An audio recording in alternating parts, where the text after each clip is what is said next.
हरे कृष्ण।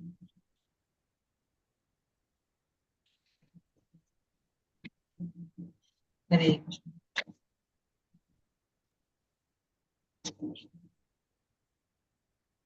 हरे कृष्ण। कृष्ण बोल श्री प्रभु जी। हरे कृष्ण प्रभु जी, दंडवत प्रणाम। धन्यवाद प्रणाम प्रभु जी। हरे कृष्ण अक्षय प्रभु जी। हरे कृष्ण निरपा माता जी। हरे कृष्ण। लाइव ऑन થઈ हरे ગઈ છે। कृष्ण प्रभु जी, सादर प्रणाम। સાદા પ્રણામ માતાજી। हरे कृष्ण।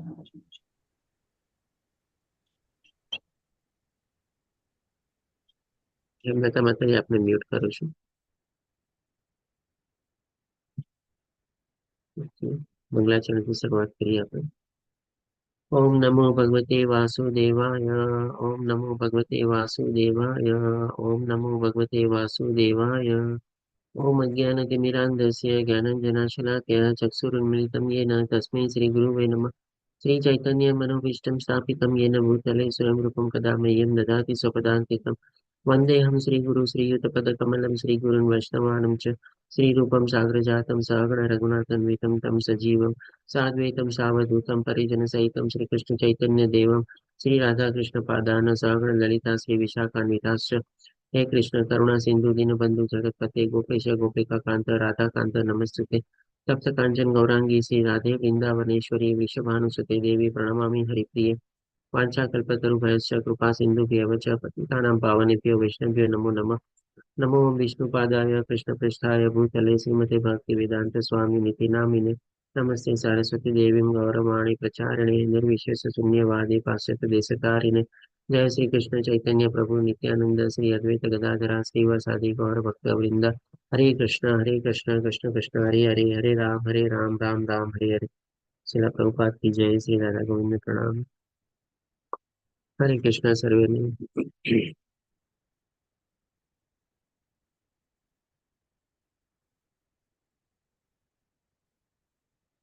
ઓકે, તો ગઈકાલે આપણે 15મો અધ્યાય પુરુષોત્તમ યોગ શરૂ કર્યો હતો। માનસી માતાજી જોડાઈ ગયા છે, ચાલો એમને એડમિન બનાવી કોચ બનાવી દઈએ। હરે કૃષ્ણ માનસી માતાજી। हरे कृष्ण प्रभु जी। ઓકે, આપણે કોસ્ટ બનાવી દીધા છે।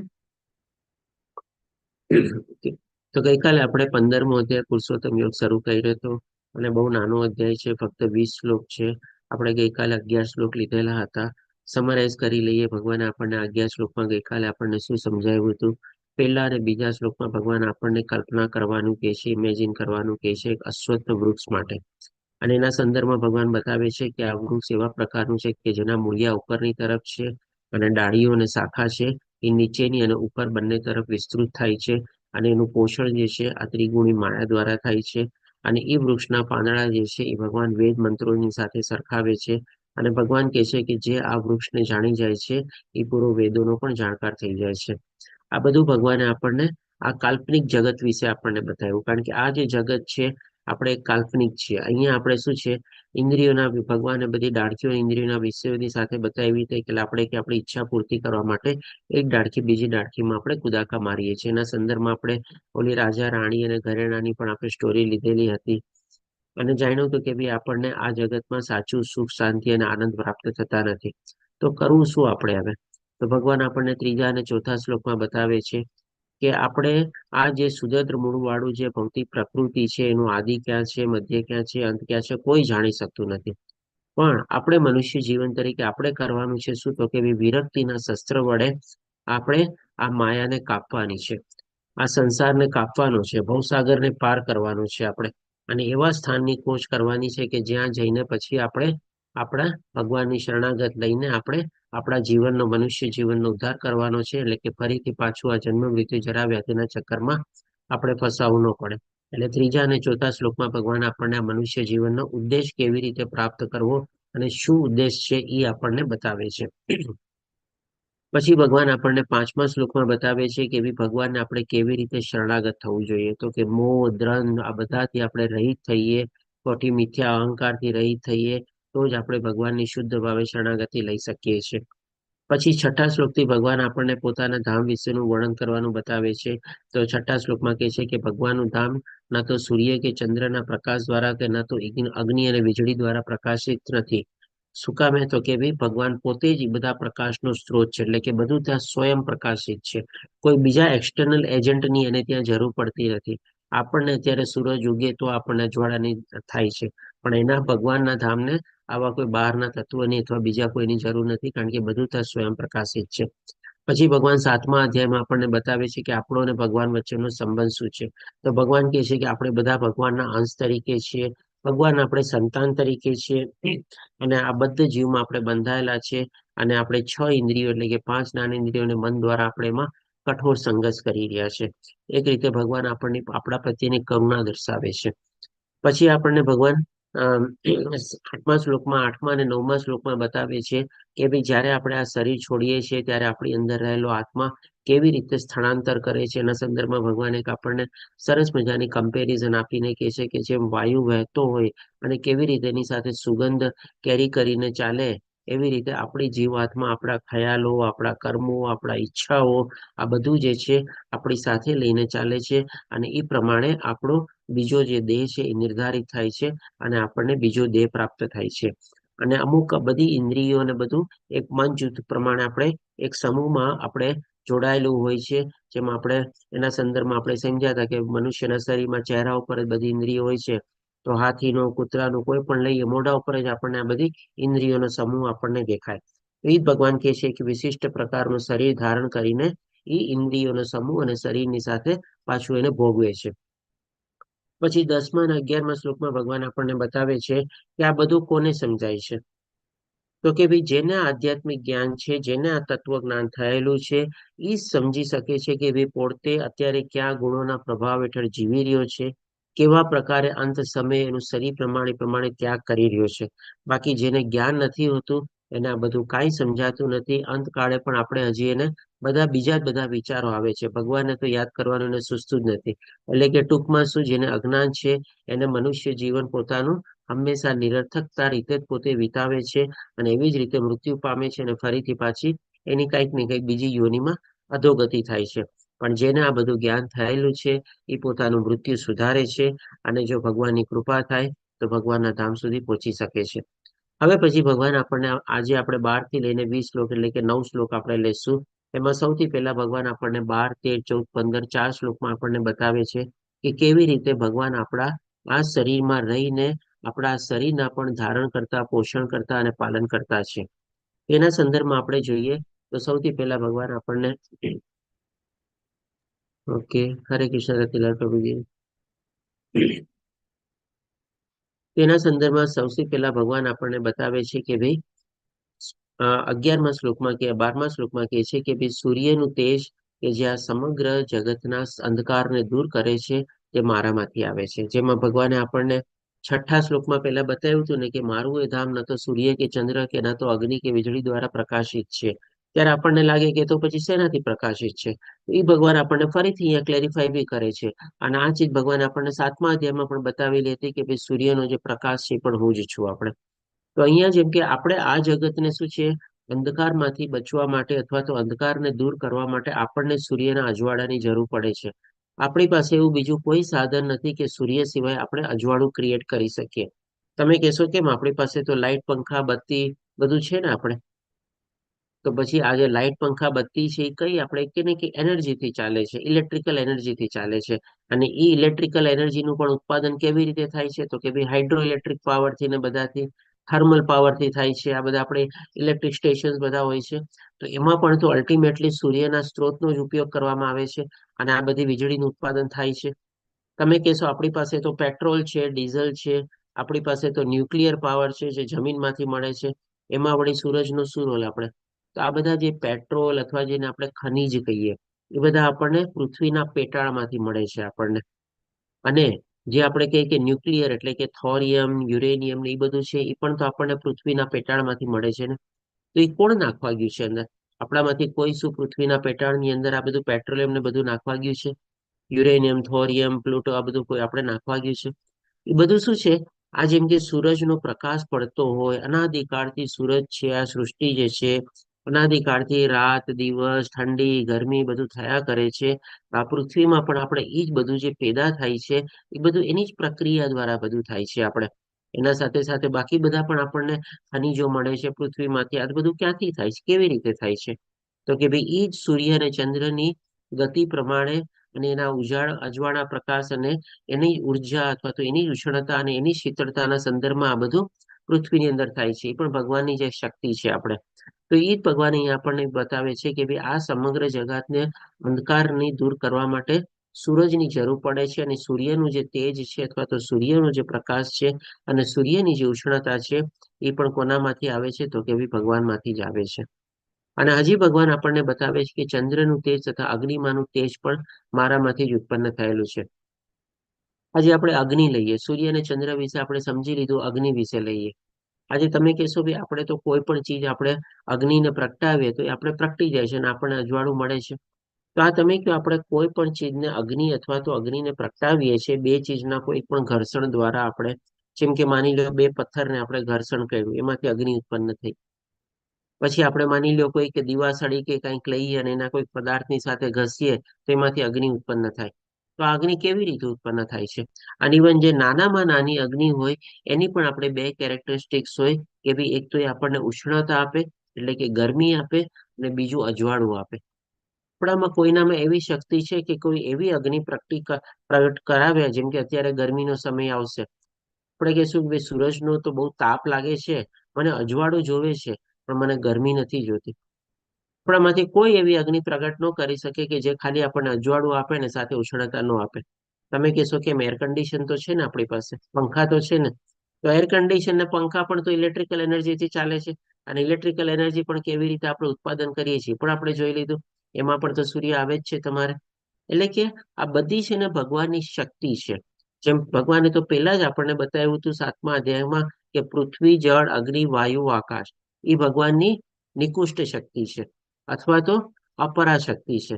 આ જ રીતે બધું ભગવાનમાંથી જ ઉત્પન્ન થયેલું છે અને બધી જ ભગવાનની શક્તિના રૂપમાં રહેલું છે. હવે પછી ભગવાન આપણને 13મા શ્લોકમાં બતાવે છે. અને આજે આપણે જોઈએ કે તમે કહેશો કે ભાઈ આ શ્લોક આપણને કેવી રીતે પાલન કરતાના હિસાબે થાય. તો આજે આપણે સૂરજના તડકા વગર, સૂરજની ગરમી વગર, સૂરજના અજવાળા વગર, ચંદ્રના છાયા વગર, ચંદ્રની શીતળતા વગર, ચંદ્રના અંધારા વગર આપણે શું જીવી શકીએ? આપણામાં કોઈનામાં શક્તિ છે કે ભાઈ આખા દિવસમાં રાત દિવસ આપણે પોતે બનાવી શકીએ? તો બધું પણ એ જ રીતે ભગવાન આપણા પાલન કરતા છે. હજી પણ ભગવાન આપણને બતાવે છે કે 13મા શ્લોકમાં કહે છે કે હું દરેક ગ્રહમાં પ્રવેશ કરું છું. દરેક ગ્રહમાં એટલે કે શું? આ જેટલા બી બ્રહ્માંડ છે, ખાલી આ એક બ્રહ્માંડ નથી, આપણે આ એક ગેલેક્સી નથી જેમાં આપણે પૃથ્વીલોકમાં રહીએ છીએ. આવા કેટલાય બ્રહ્માંડો છે આપણે.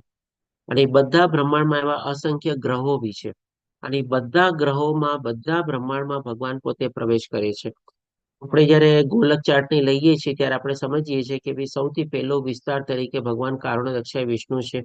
કારણોદક્ષાય વિષ્ણુમાંથી ભગવાન ગર્ભોદક્ષાય વિષ્ણુ, કારણોદક્ષાય વિષ્ણુના જે આપણે શ્વાસ લેવાની અને ઉશ્વાસ કાઢવાની જે પ્રક્રિયા છે એમાંથી બધા પરપોટાના રૂપે આ બધા ગ્રહો અને બ્રહ્માંડોનું સર્જન થાય છે.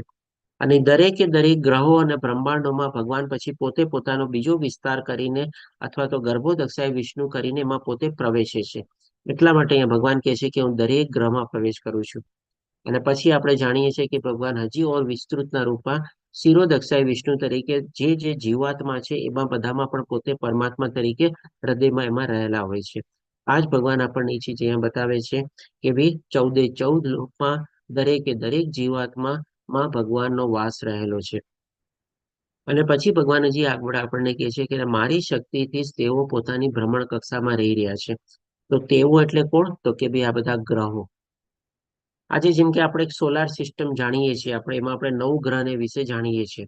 તો આ જે 9 ગ્રહ જે છે પોતાની ધરી ઉપર અથવા તો પોતાની એને કેવી શું કહીએ એક્સિસ જે કહીએ આપણે, મારા ખ્યાલથી ધરી જ કહેવાય એને આપણે, એના ઉપર કન્ટિન્યુઅસલી ફેરે રાખે છે આપણે.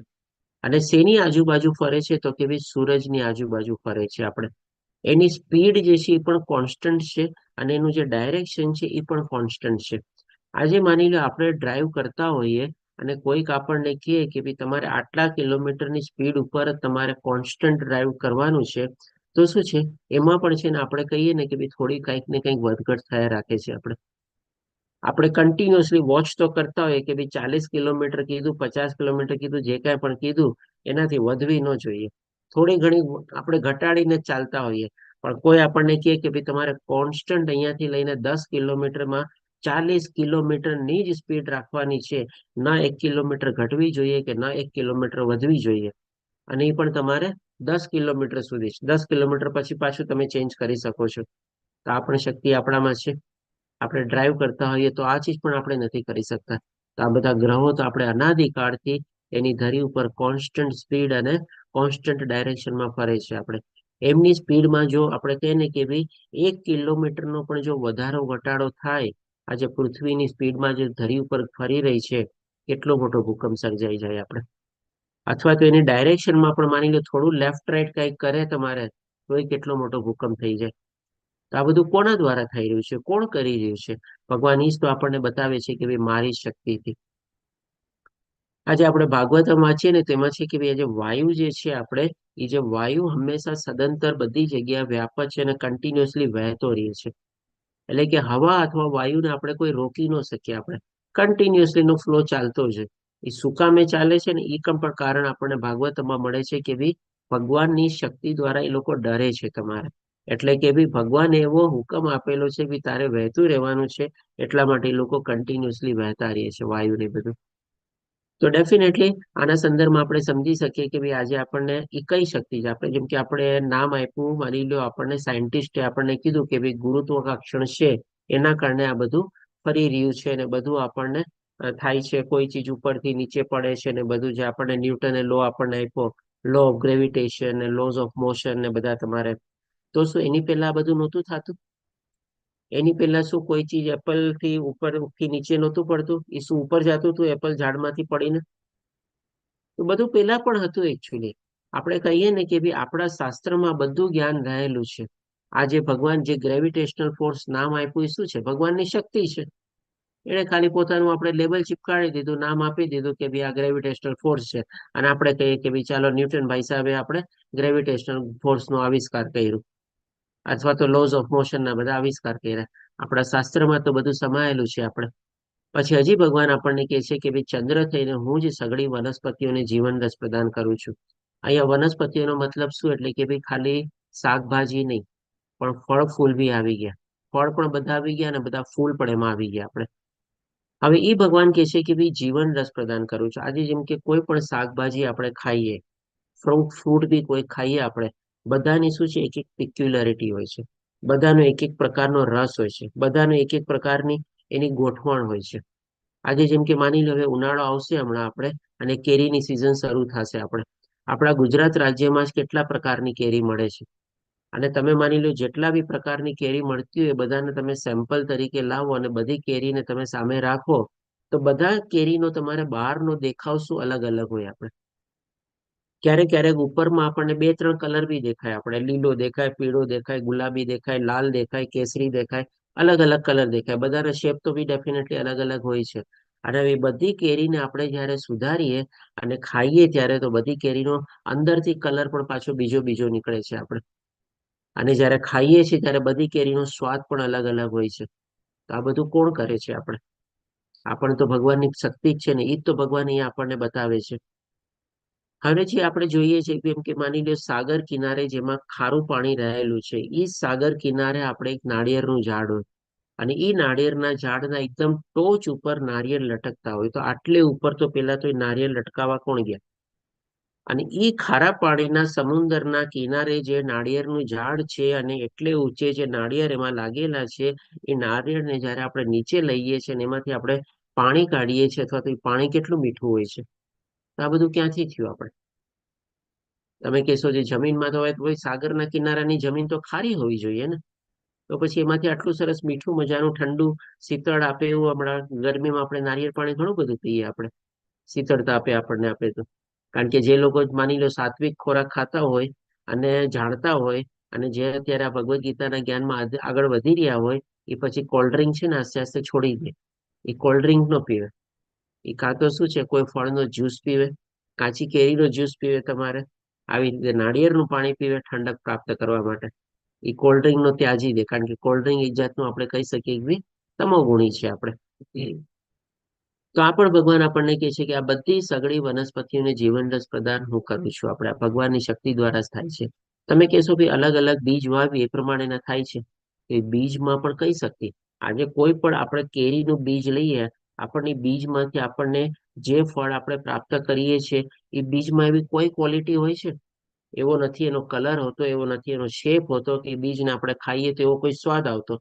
તો પછી બીજમાંથી એટલું મોટું જે વૃક્ષ થયું અને જે આપણને એવા ફળ આપ્યા, કેરી આપી આપણને, એ કેવી રીતે થયું બધું?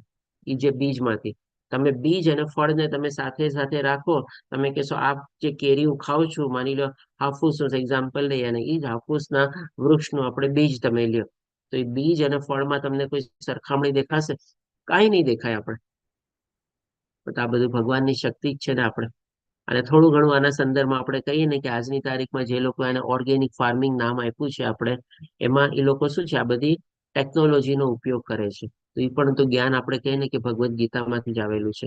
આજે જેમ કે ચંદ્ર થઈને તો ભગવાન શું છે, આ ચંદ્રની જે આપણે કહીએ ને કે ભાઈ એનું જે રાતનું જે નાઇટનું ડ્યુરેશન હોય, ટેમ્પરેચર હોય, કેટલા વખત સુધી ચંદ્રનો પ્રકાશ પડશે, અમાસ પૂનમ, એ બધું એના આધારિત છે ને આજની ટેકનોલોજી વાળા લોકો છે ને થોડું ઘણું આવું ઓર્ગેનિક અને નેચરલ ફાર્મિંગ ને બધું કરે છે. તો આ બધું જ્ઞાન પણ એ લોકોએ ક્યાંથી લીધું? આ ભગવદ્ ગીતામાંથી જ લીધું ને આપણે. એ છે બધું ભગવાનની શક્તિ રહેલી છે. અને આ જ આપણને ખાવા માટે તો જોવે છે કંઈક ને કંઈક. આ બધું જે આપણે જે ખાઈએ છીએ, આપણને વગર રસનું તો કોઈ ચીજ આપણને ભાવતી નથી આપણને. તો આ બધું રસ પ્રદાન કોણ કરે છે? આપણે શાકભાજીમાં રસ, અલગ અલગ બધા શાકભાજીમાં અલગ અલગ આપણે રસ હોય છે, અલગ અલગ સ્વાદ હોય છે. બધા ફ્રૂટમાં અલગ અલગ સ્વાદ હોય છે. આપણે હજી એક આપણે એક્ઝામ્પલ લઈએ દાડમનો. આજે દાડમ, આજે આપણે માની લો એને ખોલી લઈએ, દાડમના એક એક દાણા આપણે છૂટા પાડી દઈએ, પછી કોઈનામાં તાકાત છે કે બધા દાણા પાછા ગોઠવી શકે એ શેપમાં? કોઈ ન કરી શકે આપણે. તો કેટલું સરસ મજાનું ભગવાન એમાં દાણા ગોઠવેલા હોય છે, બોલો. આ બધું ક્યાંથી આવે છે? આ બધું ભગવાનની શક્તિ જ છે ને.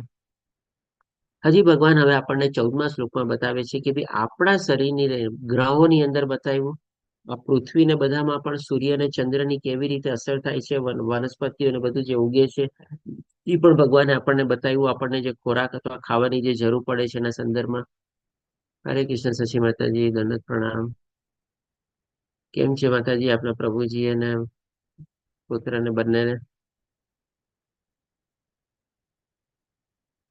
શશી માતાજી.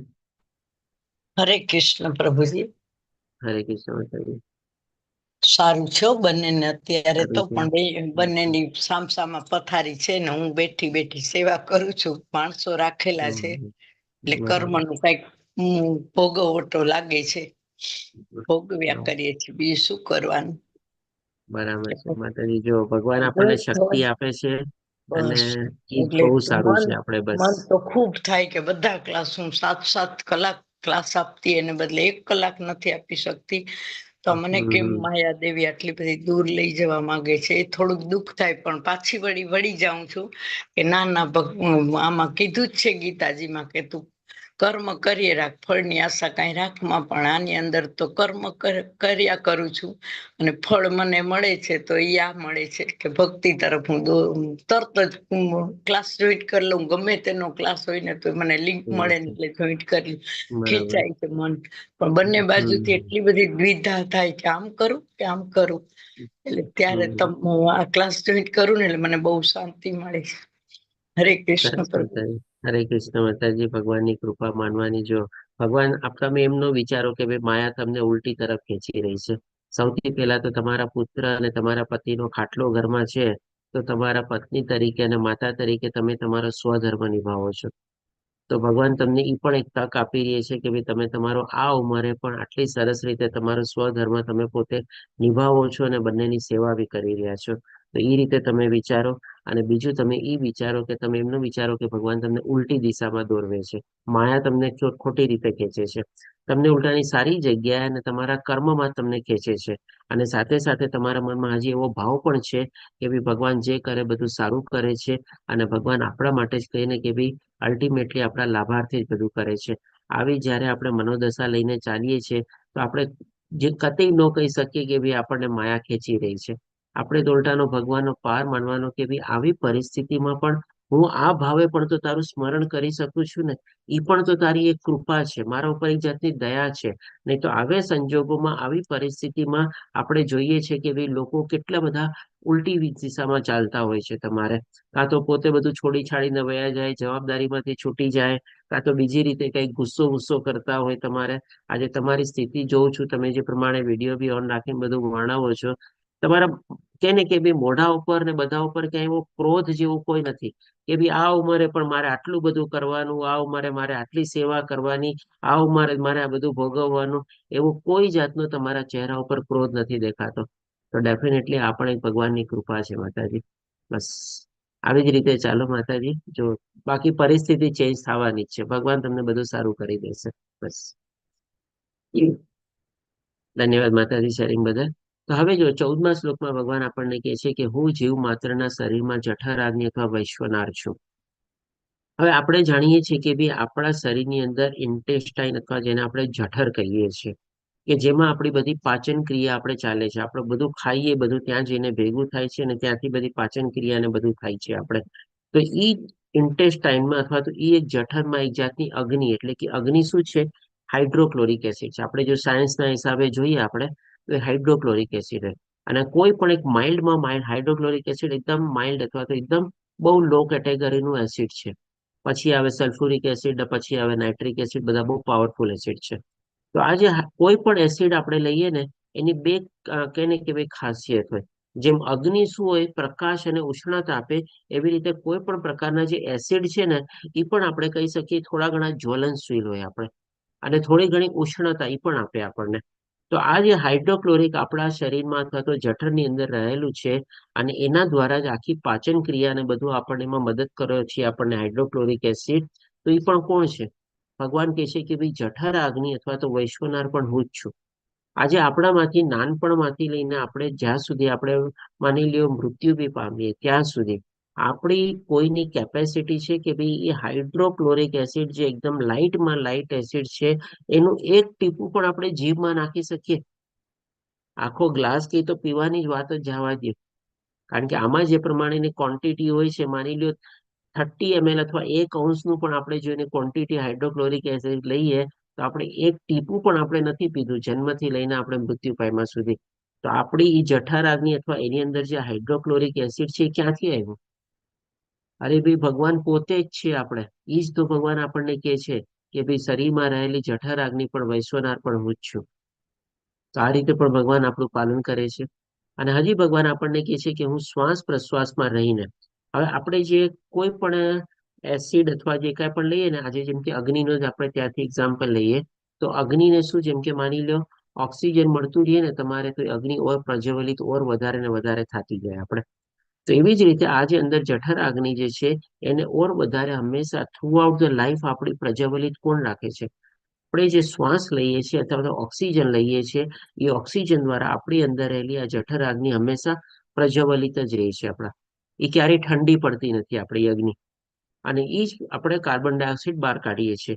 અને શ્વાસ પ્રશ્વાસના સંદર્ભમાં પણ જોઈએ આપણે, તો આપણે શું છે 5 પ્રકારના વાયુ હોય છે, જેમ કે પ્રાણ, અપાન, વ્યાન, ઉદાન અને સમાન. પ્રાણ એટલે કે આપણે જેમ ઓક્સિજન લઈએ છીએ આપણે પ્રાણવાયુ તરીકે આપણે જાણીએ છીએ. તો એ પ્રાણવાયુથી શું છે? સૌથી પહેલા તો આપણા હૃદયના ધબકારા છે, આપણા ફેફસા છે, આપણા બધા મગજને એના તંતુઓને, એ બધાને આપણને એ ઉર્જા આપે છે અથવા તો એ શક્તિ આપે છે ઓક્સિજન આપણને. પછી જે અપાન વાયુ છે એ શું છે? આપણી એસ્ક્રીશન સિસ્ટમ, એટલે કે બધું જે આપણે મળમૂત્ર ત્યાગ કરીએ છીએ ને, એમાં આપણને મદદ કરે છે.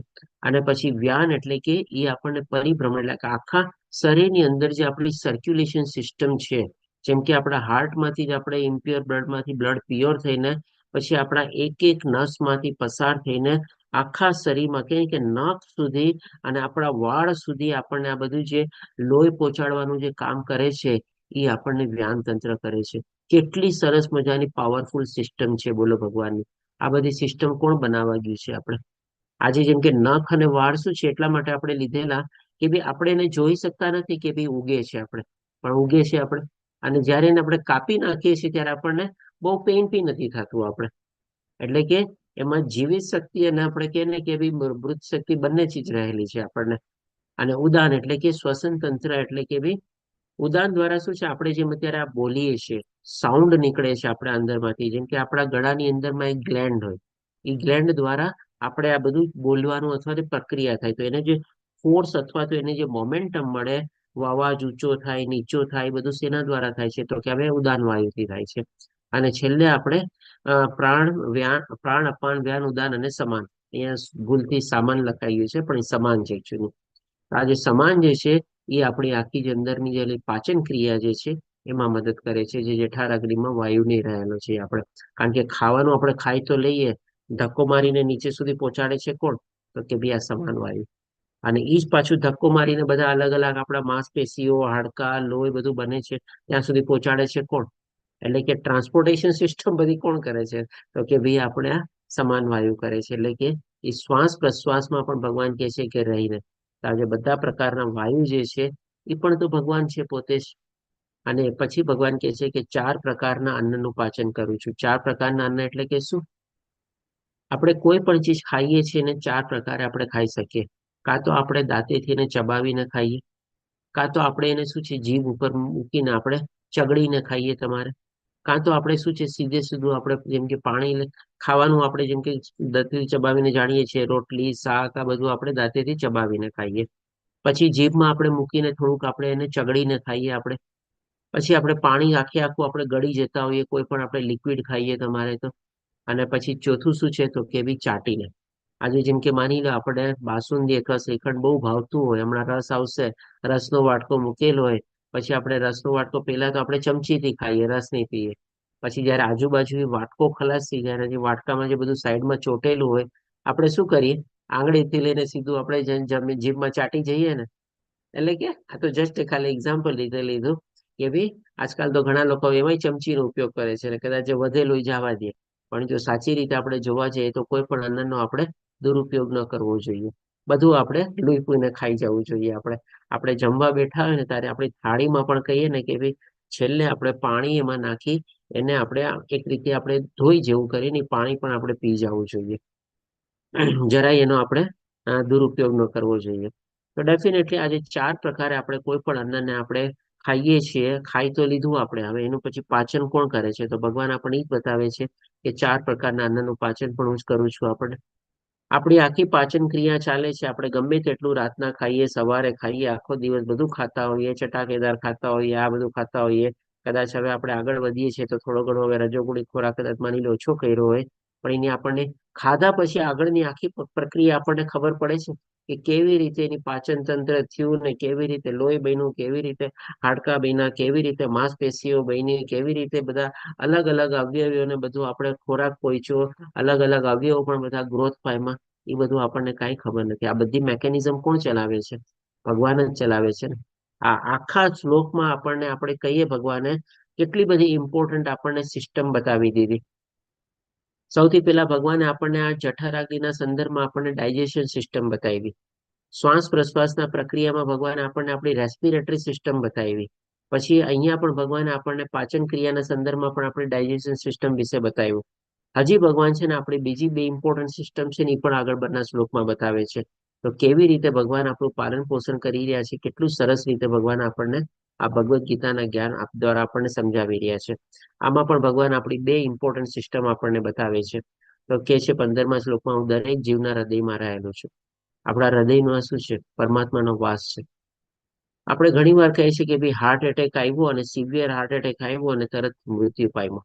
આ શું છે એકચ્યુઅલી આપણા હૃદયમાંથી આત્મા અને પરમાત્માનું આપણે પ્રસ્થાન થવું એ જ આપણું મૃત્યુ છે ને આપણે આ શરીરમાં આત્મા રહેલો છે પરમાત્મા રહેલો છે એટલે જ આપણું શરીર ચાલે છે એના વગર તો શરીર ચાલે જ નહીં ને આજે તમે મને કહો હૃદય સિવાય કોઈ એવા આપણા શરીરમાં અંગો ઉપાંગમાં એવી કોઈ બીમારી નથી કે જેમાંથી ઇન્સ્ટન્ટ મૃત્યુ થાય જો ઇન્સ્ટન્ટ મૃત્યુ થતું હોય ને તો આપણે કહી શકીએ એક જ છે જ્યારે આપણું હાર્ટ બંધ થઈ જાય અથવા તો આપણે જેને આપણે હાર્ટ એટેક કે કાંઈ પણ નામ આપીએ છીએ ઇવન માણસ કોમામાં જાય છે ને પણ જો એનું હાર્ટ ચાલતું હોય ને તો પણ એ આપણે હજી એને આપણે ડેડ ડિક્લેર નથી કરતા આપણે એને મેન્ટલી કદાચ ડેડ કહી દઈએ ડોક્ટરના લોકો પણ એનું હાર્ટ ચાલે છે એટલે ક્લિનિકલી ડેડ નથી કહેતા તમારે ક્લિનિકલી ડેડ ક્યારે કહેવાય જ્યારે એનું હાર્ટ બંધ થઈ ગયું હોય ત્યારે આપણે એને સંપૂર્ણ રીતે એને મૃત્યુ આપણે જાહેર કરીએ છીએ. અધરવાઇઝ મેન્ટલી ડેડ ને ક્લિનિકલી ડેડ ને આ બધા ઘણા બધા આપણે શબ્દો એ પ્રમાણે વપરાય છે. હાર્ટ ડેડ એટલે કે સંપૂર્ણ મૃત્યુ ત્યારે જ થાય છે જ્યારે હૃદય ધડકવાનું બંધ કરી દે છે ત્યારે. તો અહીં આપણા હાર્ટનું પણ એક બીજું ઇમ્પોર્ટન્ટ ફંક્શન શું છે? આજે આખી બ્લડ સર્ક્યુલેશન સિસ્ટમ છે એ પણ તો ભગવાન થકી જ આપણે ચાલે છે. અને ભગવાન કહે છે કે ભાઈ મારાથી સ્મૃતિ, જ્ઞાન તથા વિસ્મૃતિ આવે છે. આ સ્મૃતિ એટલે યાદ રાખવું, જ્ઞાન એટલે કે કોઈ પણ ચીજનો આપણે જે પ્રાપ્ત કરેલું એને સ્ટોર હાઉસ તરીકેમાં રાખવું, જરૂર પડે ત્યારે એમાંથી બહાર કાઢીને ફરી પાછો એનો ઉપયોગ કરવો, આ બધું જ્ઞાન છે. અને વિસ્મૃતિ એટલે કોઈ ચીજને ભૂલાઈ જવું તમારે. તો આ જે અહીંયા ભગવાન બતાવે છે આ બધા ફંક્શન શેના છે? તો કે ભાઈ આપણી શરીરની નર્વસ સિસ્ટમના ફંક્શન છે આપણે. તો આપણી જો કહીએ ને કે 5 ઇમ્પોર્ટન્ટ વાઇટલ સિસ્ટમ ભગવાને આપણને બતાવી દીધી. ઉપરથી જો શરૂઆત કરીએ તો ભગવાને આપણને પહેલા આપણા મગજની સ્થિતિ એટલે કે આખી નર્વસ સિસ્ટમ આપણને બતાવી. પછી આપણે ચહેરા ઉપર આવીએ તો ભગવાન આપણે નાક દ્વારા જે આપણે શ્વાસ ને બધું લઈએ છીએ રેસ્પિરેટરી સિસ્ટમ બતાવી દીધી શ્વાસ પ્રશ્વાસના સંદર્ભમાં. પછી આપણે નીચે આવીએ તો હૃદયમાં ભગવાનનો વાસ છે, આખી સર્ક્યુલેશન સિસ્ટમ આપણને બતાવી દીધી. પછી આપણે ઓર નીચે આવીએ આપણા જઠર અથવા પેટ ઉપર તો ભાઈ આપણે ડાયજેશન સિસ્ટમ ભગવાને આપણને બતાવી દીધી. પછી ઓર નીચે આપણે આવીએ તો મળથી આગળ બધું જે કરીએ છીએ એક્સક્રીશન સિસ્ટમ બી ભગવાને આપણને બતાવી દીધી. બહુ ઇમ્પોર્ટન્ટ 5 સિસ્ટમ તો આપણે જેને કહીએ ને આપણા સાયન્સ પ્રમાણે એને વાઇટલ સિસ્ટમ કહેવાય છે. આ બધી વાઇટલ સિસ્ટમ જે આપણે અટકાઈ જાય ને આપણા શરીરમાં ઘણા બધા પ્રોબ્લેમ આવી શકે છે આપણે. આ બધી વાઇટલ સિસ્ટમમાં પણ તો ભગવાનનો હાથ રહેલો છે. ભગવાન દ્વારા જ ચાલી રહી છે આપણે. હજી તમે કહેશો કે ભાઈ એક ઇમ્પોર્ટન્ટ સિસ્ટમ હજી બાકી રહી ગઈ. કઈ બાકી રહી ગઈ? કોણ કહેશે મને? અન્ન. હા, અન્ન. અન્ન. એ તો આવી ગઈ ને ડાયજેશન સિસ્ટમમાં. 4 પ્રકારથી અન્ન પચાવે છે. આનંદમય. ના ના, એ આનંદમની સિસ્ટમ આપણા બોડી સિસ્ટમ કહું છું તમને. હરે કૃષ્ણ પ્રભુજી, જે ખોરાક પચતો નથી ઉત્સર્જન તંત્ર દ્વારા બહાર નીકળે છે. એ પણ તો એક્સક્રીશન સિસ્ટમમાં આવી ગયું ને. હજી એક ઇમ્પોર્ટન્ટ સિસ્ટમ આપણે સાયન્સના હિસાબે કહેવાય છે તમારે, પણ એમાં પણ ભગવાનનો હાથ છે, એ પણ આપણે સમજી લઈએ.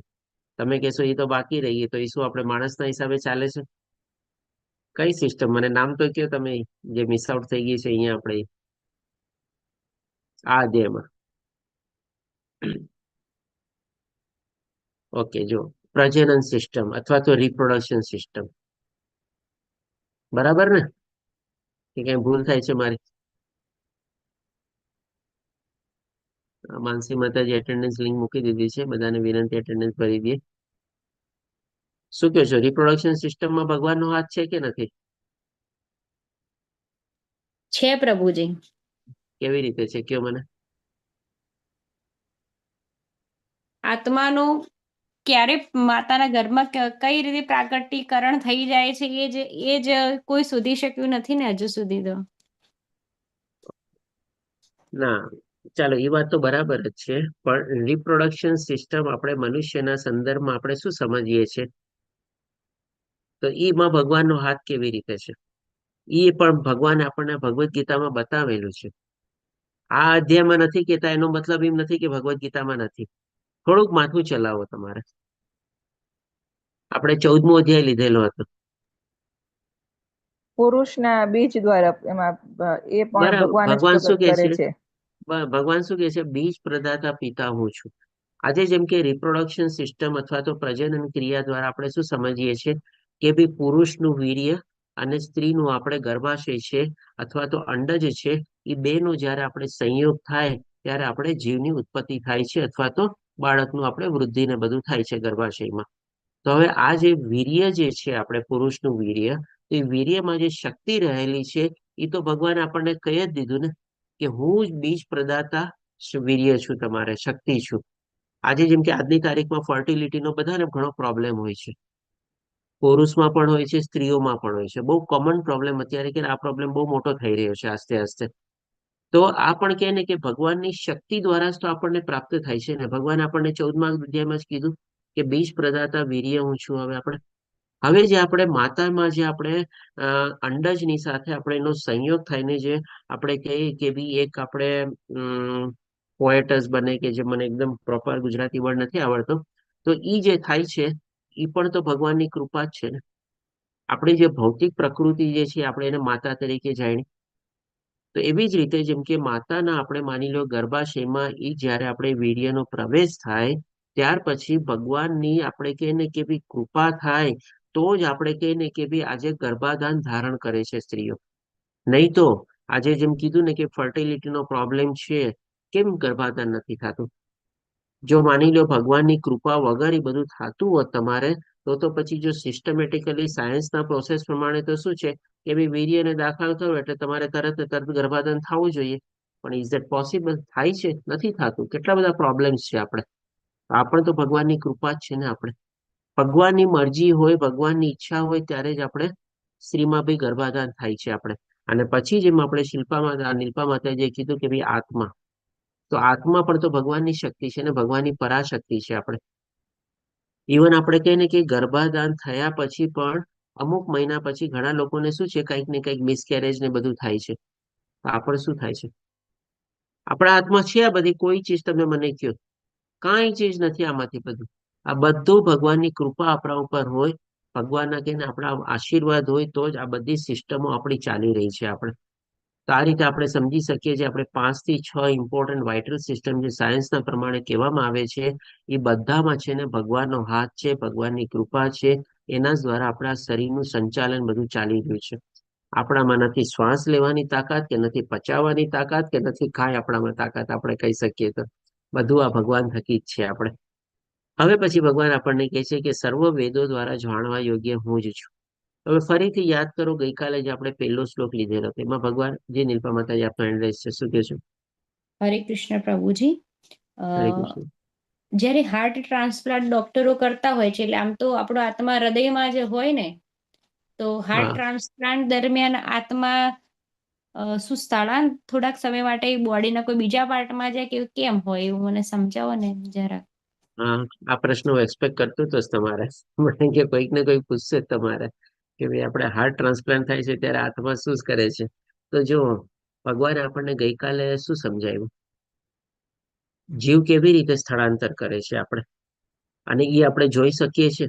નથી જોઈ શકતા ને. આજે જેમ કે હૃદયમાં ભગવાનનો આત્મા પરમાત્માનો વાસ રહેલો છે, અને માની લો સાયન્સની પ્રક્રિયાના પ્રમાણે આપણે ઓપરેશન કરીને કોઈકનું હાર્ટ ટ્રાન્સપ્લાન્ટ કરી દીધું, તો આત્મા માટે એ શરીર શું બહારનું શરીર તો બદલાતું નથી ને. એ ખાલી હાર્ટ જ માની લો બદલાયું ને તમારે. તો આત્મા માટે શું એ ડિફિકલ્ટ છે શું કે ભાઈ જે જૂની આ હાર્ટ હતું તમારે એમાંથી નીકળીને નવા હાર્ટમાં જવું? આત્મા માટે તો બધું જ પોસિબલ છે. અને જો એ આખું શરીર બદલાવી શકતો હોય, ઇવન ગ્રહ બદલાવી શકતો હોય, ઉચ્ચતર ગ્રહમાં બી પહોંચી શકતો હોય, નીચલા ગ્રહમાં બી પહોંચી શકે, નવા પ્રકારનું જે શરીર મળે એની યોનિમાં પણ પોતે દાખલ થઈ શકે, તો પછી આત્મા અને પરમાત્મા એક નાનકડું આપણે ઓપરેશન થિયેટરમાં હાર્ટ બદલાયું તો એના માટે શું એ પ્રક્રિયા કોઈ ડિફિકલ્ટ છે? વેરી ઇઝી છે ને તમારે. આજે એનું હાર્ટ બદલાયું તો હાર્ટ બદલાવાની સાથે શું ની બાકી બધી સિસ્ટમ બદલાઈ જાય છે. આજે આપણે દાખલો લઈએ કે જે હાર્ટ માની લો ડોક્ટર લોકો બદલાવે છે, કોઈ બીજા માણસનું હાર્ટ એને લીધું દાખલા તરીકે. મને ખબર નથી લોકો કેવું હાર્ટ કેવી રીતે થશે, જસ્ટ હું દાખલો કહું છું. જો કોઈને વધારે જ્ઞાન હોય તો મને પણ કહી શકે છે આપણે. તો એ જે બીજા માણસની જે પ્રક્રિયા છે એનું જેવું વર્તન ને બધું હોય એ પ્રમાણે પાછું આજે નવા માણસમાં હાર્ટમાં નાખ્યું તો એનું ચેન્જ થાય છે? નથી ચેન્જ થતું ને. કાંઈ ચેન્જ નથી થતું, કાંઈ ફરક નથી પડતો તમારે. એનો મતલબ શું થયું કે ભાઈ ઈ આત્મા પરમાત્મા ઓલા જૂના હાર્ટમાંથી નીકળીને નવા હાર્ટમાં સ્થળાંતર કરી દીધું. બસ. ક્લિયર માતાજી? ક્લિયર પ્રભુજી, થેન્ક યુ. ઓકે. આપણામાંથી કોઈ ડોક્ટર કે કોઈ હોય આ થોડુંક હાર્ટ ટ્રાન્સપ્લાન્ટ ને બધાનું કઈ ખબર હોય તો બતાવી શકે છે. મને પણ થોડુંક જ્ઞાન મળશે એના સંદર્ભમાં કે કેવી રીતે આ બધું થાય છે. ઓકે. તો હવે જો જે ભગવાન અહીંયા આપણને બતાવે છે કે સર્વ વેદો દ્વારા જાણવા યોગ્ય હું જ છું. તો ફરીથી આપણે ગઈકાલે પહેલો શ્લોક યાદ કરીએ. ભગવાન આપણને શું છે અશ્વત્થ વૃક્ષ કલ્પના કરવાનું કીધું, એમાં આપણને શું બતાવ્યું હતું કે એ વૃક્ષના જે પાંદડા જે છે એ બધા વેદ મંત્રો છે. અને આપણે જાણ્યું હતું કે ત્યારે આપણે શાસ્ત્રમાં ઘણા બધા લાખોની સંખ્યામાં વેદ મંત્રો છે. પણ ભગવાને સાથે આપણને શું કીધું હતું કે જે આ વૃક્ષને જાણી જાય છે બધા વેદોને જાણી જાય છે. તો અલ્ટિમેટલી બધા વેદોને જાણવાનો મતલબ શું છે કે ભી ભગવાન શ્રી કૃષ્ણને જાણવાને. એટલે જ તો ભગવાને એ કીધું કે ભાઈ આ વૃક્ષને જાણી જાય છે, વેદોને જાણી જાય છે તમારે. એના પાંદડા વેદ મંત્ર તરીકે જે ભગવાને બતાવ્યું. તો ભગવાન અહીંયા પણ ફરીથી પાછા એ જ કહે છે કે બે બધા વેદોનો જે આશય અથવા તો ઉદ્દેશ જે છે એનો જે ગોલ જે છે એ ભગવાનને જાણવા છે. ભગવાન શ્રી કૃષ્ણ જ પૂર્ણ પુરુષોત્તમ પરમેશ્વર છે, એને જાણવાના છે. અને એના સંદર્ભમાં પણ ભગવાન હજી પોતાની પરિસ્થિતિ આપણને ક્લિયર કરે છે કે નિસંદેહ હું જ વેદાંતનું સંકલન કરતા છું. આપણા બધા જે વેદો છે એ ભગવાનના મુખમાંથી નીકળેલા છે, એટલે એને પણ આપણે વેદ ભગવાન તરીકે કહીએ છીએ. અને એ પણ ભગવાન અહીંયા કહે છે કે હું જ એનું સંકલન કરતા છું. આજે જેમ કે આપણા બધા વેદોને આપણે લિપિના રૂપમાં અથવા તો કહીને કે પુસ્તકના રૂપમાં અથવા તો ગ્રંથના રૂપમાં આપણને આધ્યાત્મિક ગ્રંથના રૂપમાં કોણે આપ્યા? આપણને વ્યાસદેવજી આપ્યું. પેલા શું છે, શ્રુતિ અને સ્મૃતિ બે પ્રમાણે આ વેદોનું જ્ઞાન જે છે એકબીજા તરફ જઈ શકે. પેલા શ્રુતિ તરીકે જાતું, એટલે કે ભાઈ માની લો ગુરુ આચાર્યોના શિષ્યોને કહી દીધું, વેદો બોલી દીધા, એટલે કે એ સીધે સીધું એનું હાર્ડ ડિસ્કમાંથી હાર્ડ ડિસ્કમાં ટ્રાન્સફર થઈ જતું. આપણે જેમ અત્યારે પેન ડ્રાઈવ ને બધું આપણે ઉપયોગ કરીએ છીએ ને, ત્યારે જેમ કે ગુરુ જે છે એની બધી ઓલા મેમોરીમાંથી બધું જ્ઞાન આપતા અને એના શિષ્યોને આપતા, અને એ જ્ઞાન તરત ને તરત સાંભળીને શિષ્યો પોતે એના મગજમાં એમાં પોતે ગ્રહણ કરી લેતા. એટલી બધી ઉચ્ચ એ લોકોની યાદ શક્તિ, ગ્રહણ શક્તિ, સાંભળવાની શક્તિ, બોલવાની શક્તિ બધી હતી. યાદ બધું આમાં આવેલું હતું. કારણ કે ભગવાને કીધું ને કે મારા દ્વારા જ જ્ઞાન, સ્મૃતિ અને વિસ્મૃતિ આવે છે. એટલે કે એક હાર્ડ ડિસ્કમાંથી સીધે સીધું બીજી હાર્ડ ડિસ્કમાં આ જ્ઞાન ટ્રાન્સફર થઈ જતું હતું. પણ ભગવાને હવે આપણે કલયુગ આવવાનો છે, તો ભગવાને શું કર્યું કે આટલું તો ઉચ્ચતર લોકોની બધી મેમોરી ને બધું હશે નહીં, મારે કંઈક ઉપાય કરવો પડશે. તો વેદ વ્યાસે આપણે મુનિએ શું કર્યું? જે ભગવાનના જ અવતાર છે, આ બધા વેદોના આપણે કે ને કે આપણે શાસ્ત્રમાં, ભાષામાં, લિપિમાં, ગ્રંથમાં એ બધાના રૂપમાં આપણી સામે પ્રસ્તુત કર્યું. એટલે તો ભગવાન કહે છે કે વેદાંતનું પણ સંકલન કરતા હું જ છું, અને સર્વના વેદોનો જ્ઞાતા પણ હું છું. જો જે જ્ઞાતા હોય એ તો સંકલન કરી શકે ને. અને જયારે એના મુખમાંથી જ બધા વેદો નીકળેલા છે, તો ભગવાન તો એ બધી ચીજના જ્ઞાતા હોય જ ને. આપણે આ ચીજ ભગવાન આપણને ક્લિયર કરે છે. એટલા માટે ભગવાને આપણને કીધું હતું કે ભાઈ બધા પાંદડાને જો એટલે વૃક્ષને સમજી જાય, વેદોનો જ્ઞાતા થઈ જાય. એટલે વેદોનો મેઇન ઉદ્દેશ છે કે ભગવાન શ્રી કૃષ્ણને જાણવા. હવે પછી ભગવાન આપણને 16 થી લઈને 20મા શ્લોકમાં આપણે કહી શકીએ કે જેના ઉપર આ અધ્યાયનું નામ આધારિત છે, પૂર્ણ પુરુષોત્તમ યોગ, એના વિશે ભગવાન આપણને બતાવે છે. તો ભગવાન સૌ પ્રથમ પહેલા આપણને 16મા શ્લોકમાં કહે છે કે જીવના બે પ્રકાર છે, ચ્યુત અને અચ્યુત. તો જેમ ભગવાને આપણને આ અધ્યાયના આપણને 7મા શ્લોકમાં શું કીધું કે બદ્ધ જીવ બધા ભગવાનના અંશ છે. હવે જે બદ્ધ નથી અથવા તો માની લો જે મુક્ત થઈ ગયા છે, તો એ લોકો ક્યાં ગયા? તો ભગવાને આપણને કીધું ને કે ભાઈ જે મુક્ત થઈ જાય છે સીધા ભગવાનના ધામમાં પહોંચી જાય છે અને ફરીથી પાછા અહીંયા નીચે નથી આવતા. એટલે કે બે ટાઈપના અસ્તિત્વ થઈ ગયા ને જીવના. એક જીવ જેવો છે કે ભાઈ આ ત્રિગુણી માયાથી બંધાયેલો છે, ઈચ્છાઓ, કર્મો દ્વારા બંધાયેલો છે, એ પ્રમાણે એને 84 લાખની યોનિમાંથી ફરવું પડે છે. એ થઈ ગયા બધા બદ્ધ જીવ. અને જે મુક્તિ પામી ગયા છે અથવા તો જે ભગવાનના ધામમાં પહોંચી ગયા છે, એ થઈ ગયા તમારે મુક્ત આત્મા. તો એ જ ભગવાન અહીંયા બે પ્રકાર આપણને બતાવ્યા. એના જે બીજા નામ આપ્યા, ચ્યુત એટલે કે શું ભાઈ? આપણે ભગવાન આપણે શું છે? અચ્યુત છે આપણે. એટલે કે ભાઈ પરમાત્મા જે છે એ આપણે ભગવાનના ધામમાં, એટલે ભગવાન પોતે પોતાના ધામમાં રહેલા છે. તો એવી જ રીતે ભગવાનને ધામમાં જે આત્માઓ પહોંચી ગઈ છે એ અચ્યુત થઈ ગઈ તમારે, કારણ કે એ ફરીથી પાછી નીચે નથી આવતી. અને ચ્યુત એટલે કે ભાઈ શું? કે જે પતનશીલ અથવા તો જેમ કે ને કે ડાઉનગ્રેડેબલ, અપગ્રેડેબલ, ચેન્જેબલ, વેરિયેબલ, જે કાંઈ પણ તમે કહો એ પ્રમાણે. આજે જેમ કે 84 લાખમાંથી ફેરે રાખતા હોય તો ઉચ્ચ યોનિમાં જાય, નીચલી યોનિમાં જાય, ગમે તે રીતે. એટલા માટે ચ્યુત થઈ ગયા આપણે. તો એ ભગવાન કહે છે કે ભૌતિક જગતમાં પ્રત્યેક જીવ ચ્યુત અથવા તો પતનશીલ છે. પતનશીલ એ સેન્સમાં કે જે માની લો મનુષ્ય જીવન મળ્યો છે પણ એનો સાર્થકતા રીતે ઉપયોગ ન કરે, એવા કર્મો કરે, એવી ઈચ્છા કેળવે, તો કદાચ એને નીચલી યોનિમાં પણ જન્મ પ્રાપ્ત થાય. હોઈ શકે પશુઓની પણ યોનિ પ્રાપ્ત થાય, નરક લોકમાં પણ જઈ શકે. એટલા માટે પતનશીલ કહે છે. અને આધ્યાત્મિક જગતમાં એટલે કે જે અચ્યુત આત્મા છે, પ્રત્યેક જીવ અચ્યુત કહેવાય છે. એટલે કે ભાઈ એ તો ત્યાં જઈને એકવાર પહોંચી ગઈ, અને ભગવાને કીધેલું કે ભાઈ જે મારા ધામમાં પહોંચી જશે એ ફરીથી પાછું નીચે નથી આવવાનું, અથવા તો 84 લાખના ફેરામાંથી નથી ફરવાનું. એટલે કે આ પ્રમાણે આત્માના બે પ્રકાર થયા, એક ચ્યુત અને બીજું અચ્યુત. તમારે છે બંને આત્મા તમારે, અને ભગવાનના જ અંશ તરીકે છે. પણ એક જે છે 84 લાખના ફેરામાં ફેરે રાખે છે, અને બીજી જે છે ભગવાન પાસે પહોંચી ગઈ છે, એના ઘરે પહોંચી ગઈ છે તમારે. અથવા તો એક કહી શકીએ કે ભાઈ રસ્તામાં રખડે છે તમારે, અને બીજો જે છે એના ઘરે પોતે પહોંચી ગયો છે. અને જે ઘરે પહોંચી ગયો છે અચ્યુત છે, અને જે હજી રસ્તામાં રખડે છે તમારે એ ચ્યુત છે. હવે પછી ભગવાન આપણને 17મા શ્લોકમાં બતાવે છે કે આ બંને ઉપરાંત, ક્યાં બંને ઉપરાંત? તો કે ભાઈ ચ્યુત અને અચ્યુત. એ બંને ઉપરાંત એક પરમ પુરુષ પરમાત્મા છે, એટલે કે પરમાત્મા અલગ છે. આપણે એનું existence all together separate existence છે તમારે. આપણે બધા ભગવાનના અંશ તરીકે છીએ. અને એ ભગવાન કે છે કે જેઓ સાક્ષાત અવિનાશી ભગવાન છે. એટલે કે ભાઈ ભગવાનનો ક્યારેય નાશ નથી થવાનો. ભગવાન આદિ છે, આપણે અનાદિ. એનો ક્યારે આપણે શરૂઆત પણ આપણે ગોતી નથી શકવાના. અને જેઓ ત્રણેય લોકમાં પ્રવેશ કરીને તે સર્વનું પાલન કરી રહ્યા છે. ત્રણેય લોકમાં કેવી રીતે પ્રવેશ કરે છે એ આપણે સમજ્યા. અને કેવી રીતે આપણા બધાનું પાલન કરી રહ્યા છે એ પણ ભગવાને આપણને 12 થી 15મા શ્લોકમાં બતાવ્યું. હવે પછી ભગવાન આપણને 18મા શ્લોકમાં કહે છે કે હું ક્ષર તથા અક્ષર બેઉથી પર છું. ક્ષર અને અક્ષર શું છે? ફરીથી પાછા એ જે જીવના જે બે પ્રકાર છે ને, ચ્યુત અને અચ્યુત, એના બીજા પર્યાયવાચી નામ તરીકે આપણે લઈ શકીએ. જેમ કે ત્યાં ચ્યુત અને અચ્યુતના સંદર્ભમાં શું છે? પતનશીલ અને નોન પતનશીલ. ચ્યુત એટલે કે પતનશીલ અને અચ્યુત એટલે કે નોન પતનશીલ. અને અહીંયા ક્ષર અને અક્ષરનો મતલબ શું? કે ભાઈ ક્ષર એટલે કે ભાઈ જેનો ક્ષય થાય, અથવા તો ડેપ્રિશિયેબલ, અથવા તો જેનો ઘટાડો થાય. અને અક્ષર એટલે કે શું ભાઈ? જેમાં કોઈ જાતનો ઘટાડો નથી આપણે. તો એ જ આપણે બીજા ઓલ્ટરનેટિવ નેમ તરીકે થઈ ગયા. એટલે કે ક્ષર જે છે એ થઈ ગઈ આપણે ચ્યુત, અને અક્ષર થઈ ગયું આપણે અચ્યુત. એટલે કે એ જ ભગવાન કહે છે કે ભાઈ ક્ષર અને અક્ષરથી બેઉથી પર છું. પહેલા તો ભગવાને કીધું કે ભાઈ ક્ષર, અચ્યુત અને અચ્યુતથી હું અલગ છું, અથવા તો ભગવાન પોતે અલગ છે એ બતાવી દીધું. અને હવે ભગવાન અહીંયા આપણને પોતાની પરિભાષાના સંદર્ભમાં બતાવે છે કે એ જે અલગ તત્વ છે, જે પરમાત્મા તત્વ છે, એ સર્વોપરી, સર્વોચ્ચ અને સર્વોત્તમ છે. એટલા માટે પુરુષોત્તમ યોગ આપણે આ અધ્યાયનું નામ છે.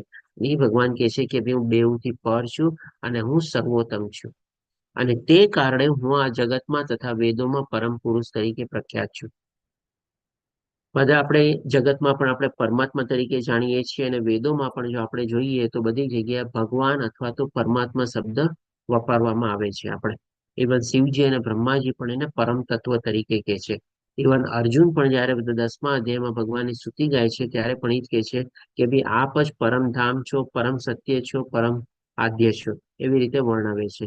એટલે કે પરમ એટલે કે શું? Ultimate supreme. આપણે એનાથી ઉપર કાંઈ જ નહીં. એટલે કે એ પરમ શબ્દનો મિનિંગ આપણે એ સેન્સમાં આપણે લઈ શકીએ. અને આપણે કે સુપ્રીમ અથવા તો એકદમ ટોપમાં ટોપ, એનાથી ઉપર કાંઈ નથી આપણે. અને એ કોણ છે? તો કે પૂર્ણ પુરુષોત્તમ પરમેશ્વર ભગવાન શ્રી કૃષ્ણ છે. હવે પછી ભગવાન આપણને 19મા શ્લોકમાં બતાવે છે કે જે કોઈ મનુષ્ય સંશય રહિત થઈને, જેમ ભગવાને આપણને ગઈકાલે આપણને શું છે 5મા અધ્યાયમાં 5મા શ્લોકમાં બતાવ્યું ને કે કેવી રીતે ભગવાનની શરણાગતિ લેવાની છે. એમાં પણ આ એક ચીજ હતી કે ભાઈ કોઈ પણ જાતના ડાઉટ વગર, દ્વંદ વગર, મોહ વગર, આસક્તિ વગર, એ ભાવે જયારે આપણે ભગવાનની શરણાગતિ લઈએ તો આપણે ભગવાનના શાશ્વત પદને આપણે પામી શકીએ છીએ.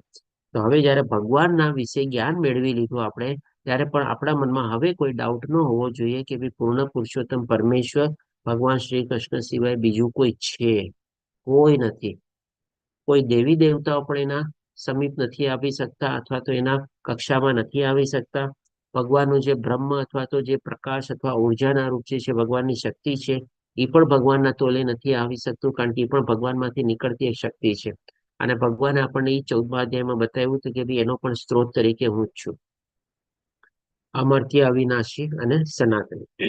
તો આ રીતે આપણે સમજી શકીએ છીએ કે ભાઈ હવે આપણા મનમાં કોઈ ડાઉટ ન હોવો જોઈએ કે ભગવાન શ્રી કૃષ્ણ સિવાય બીજું કોઈ ઉચ્ચ તત્વ અથવા તો એનું સમકક્ષ માપી આવી શકે એવું કોઈ બીજું છે આપણે. તો જ આપણે સમજી શકીએ કે ભાઈ આ તત્વજ્ઞાન અથવા આ બધા જે વેદોનો જે સારાંશ છે આપણે સમજી શક્યા. અને એ જ ભગવાન અહીંયા આપણને ક્લિયર કરે છે કે જે મનુષ્ય આ સંશય રહી થઈને મને ભગવાન શ્રી કૃષ્ણને પૂર્ણ પુરુષોત્તમ પરમેશ્વર તરીકે જાણે છે, તે બધું જાણનારો છે, અથવા તો બધા વેદોનો જાણકાર પોતે થઈ જાય છે. કારણ કે બધા વેદોનો સારાંશ અથવા આશય પણ ઈ જ છે આપણે. માટે હે ભરતપુત્ર, તે મનુષ્ય મારી પૂર્ણ ભક્તિમાં પરોવાઈ જાય છે. તમે કહેશો હવે આ શું કામે કરે છે? તો કે ભાઈ હવે પેલા સમજી ગયું છે કે ભાઈ આપણે ભગવાન જ સર્વોચ્ચ, સર્વોત્તમ, સર્વોપરી છે, અને આપણે ભગવાનના અંશ તરીકે આ મનુષ્ય છીએ, અને આપણે ભટકતા રહીએ છીએ અહીંયા, અને આપણે પતનશીલ છીએ, 84 લાખ યોનિમાંથી પસાર થવું પડે છે. અને એમાંથી જો બહાર નીકળવું હોય તો જેમ ભગવાને 3જા અને 4થા શ્લોકમાં આપણને આપણા જીવનનો ઉદ્દેશ બતાવ્યો, એ ઉદ્દેશને પ્રાપ્ત કરવા માટે આપણે અલ્ટિમેટલી કરવાનું શું? તો કે ભગવાનની ભક્તિ કરવાની. આ બધાનો સારાંશ તરીકે આપણે શું છે કે બી પહેલી ચીજ ઈ સમજી જવાની કે ભગવાન સિવાય પૂર્ણ પુરુષોત્તમ પરમેશ્વર સિવાય બીજું કોઈ સર્વોપરી છે જ નહીં. અને મારે ઈ ધામમાં અથવા તો ભગવાનના ધામમાં અથવા તો ભગવાનને પ્રાપ્ત કરવા છે. અને ઈ કેવી રીતે પ્રાપ્ત કરી શકીશ? તો કે ભગવાનની ભક્તિમાં પરોવવાનું. અને ભગવાનની શુદ્ધ ભક્તિમાં પરોવવા માટે મારે શું કરવું પડશે? તો કે ભગવાનની શરણાગતિ લેવી પડશે. એટલે કે આપણે કહી શકીએ કે જે ભગવાન આપણને 18મા અધ્યાયના 66મા શ્લોકમાં કહે છે કે અલ્ટિમેટલી જો ભગવાનની શરણાગતિ લેશું તો ભગવાન આપણા બધા પાપોમાંથી પણ આપણો ઉદ્ધાર કરશે ને, ડરીશ નહીં. સર્વધર્મ પરિત્યાજ્યમ મામ એકમ શરણમ ગૃહ છે ને, કે છે ને ભગવાન એમાં. તો એ જ રીતે આપણે સમજી શકીએ છીએ કે અલ્ટિમેટલી આપણા માટે એક જ ઉપાય છે કે આવા શુદ્ધ ભાવે આપણે ભગવાનની શરણાગતિ લેવાની કોશિશ કરીએ. અને આપણી જો શરણાગતિ સ્વીકારાઈ જાય તો આપણે શુદ્ધ ભક્તિમાં પરોવાઈએ અને ભગવાન આપણને આપણો આ ભૌતિક દુનિયામાંથી તત્કાળ આપણો ઉદ્ધાર કરે અથવા તો ત્રિગુણી માયાને આપણને પાર કરવામાં મદદ કરે અને પોતાના ધામ સુધી આપણને પહોંચાડે. હવે પછી છેલ્લા શ્લોકમાં ભગવાન આપણને 20મા શ્લોકમાં કહે છે કે હે નિષ્પાપ, આ વૈદિક શાસ્ત્રોનો સર્વાધિક ગુપ્ત ભાગ અને મેં તે હવે તને પ્રગટ કર્યો છે. એટલે કે જે ગુહ્યતર અને ગુહ્યતમ છે ને, એ જે ભગવાન હતું સૌથી વધારે સિક્રેટ નોલેજ એ છે કે ભગવાનના ધામમાં આપણે પહોંચવું છે, ભગવાનની શરણાગતિ લઈને ભગવાનની ભક્તિમાં આપણે પ્રવૃત્ત થવું છે આપણે. અને ગુહ્યતર એટલે કે આપણે ભગવાનના અંશ છીએ અથવા તો ભગવાન સાથે કેવી રીતે જોડાયેલા છે. અને ગુહ્ય પેલા આપણે નીચેથી ઉપર જે ઉપરથી નીચે આવીએ આપણે. અને ગુહ્ય એટલે કે આપણે શરીર નથી પણ આપણે આત્મા છીએ. તો બધા વેદોનો પણ સારાંશ આ જ છે આપણે આપણે આ શરીર નથી આપણે, અને આ આત્મા તરીકે આપણે ભગવાનના અંશ તરીકે અને ભગવાનના ધામમાં આપણે એને પહોંચાડવાનું છે. આપણે એને વધારે હવે ભટકવા નથી દેવાનું. અને જે કોઈ મનુષ્ય આને સમજી જાય છે તે બુદ્ધિમાન થઈ જશે. તો આ જે આધ્યાત્મિક જ્ઞાન, આ તત્વજ્ઞાન જો આપણે કેળવી લઈએ તો જ આપણે બુદ્ધિમાન ગણાવીએ.